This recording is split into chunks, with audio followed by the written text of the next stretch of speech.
A day after President Trump's tariff order, China today has piled on some additional tariffs of 34% on all U.S. goods entering into the country. This is the first tariff response by any U.S. ally or adversary, raising the risks of an all-out global trade war. The China State Council Tariff Commission said that the United States' actions were not in line with international trade rules, and they seriously undermine China's legitimate interests and rights, and is a typical unilateral bullying practice. Now, Beijing has also revealed plans to add 16 U.S. entities to an export control list and to classify 11 others as unreliable entities.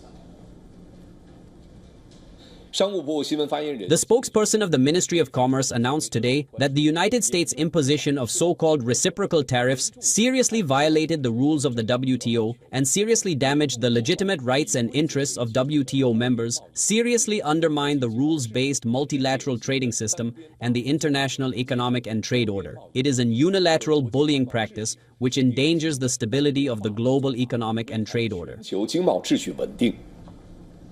Now, Trump has hit back at China on his Truth Social account. Trump, in fact, wrote that China had got it all wrong and they had panicked, something that they could not afford to do. Donald Trump's Liberation Day tariffs have led to turmoil in global financial markets, with U.S. markets also continuing to tank on Friday. About $2.5 trillion was wiped off the Wall Street and share prices in other financial centers across the globe. The escalating trade war has knocked trillions of dollars off value of the world's biggest companies and has heightened fears of a recession. But the U.S. president has insisted that the U.S. economy will emerge victorious. The Wall Street led a global markets bloodbath on Thursday. The Standard & Poor's 500 dropped 4.8% in its biggest loss since 2020, while the tech-rich Nasdaq has plummeted by nearly about 6%, and the Dow Jones has lost 4%. Now, shockwaves were also witnessed in the bourses of Asia and Europe. Now, Apple fell by over 9%, losing more than $250 billion in terms of its market valuation. Shares in the apparel companies, which rely on cheap labor in the factories abroad, fell pretty sharply, with Nike sinking by more than 11% and Gap tanking by more than 20%. Now, across the globe, shares in major sectors, including auto, luxury and banking, have also taken a big hit. The dollar has slumped by as much as 2.6% versus the euro, its biggest intraday plunge in a decade, and has suffered some pretty sharp losses also against the yen and the British pound. But Trump remains pretty defiant, saying that all this was expected, comparing the economy to a sick patient. The US president claims that it has now gone through an operation.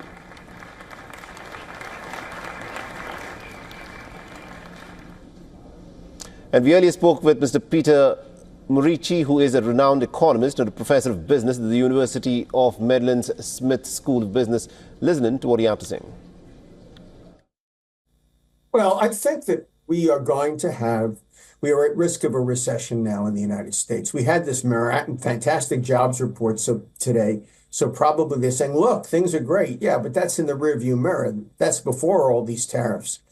My feeling is we were looking at 2% growth this year. We're now likely looking at growth, closer to zero. Whether we dip into a recession or not is a chancy thing to call. I would say that a recession is a 40 to 50% probability. Growth less than 1%, much higher than that. So, either it's kind of like stagflation, because we're going to get a lot of inflation out of these tariffs. For all the latest news, download the WION app and subscribe to our YouTube channel.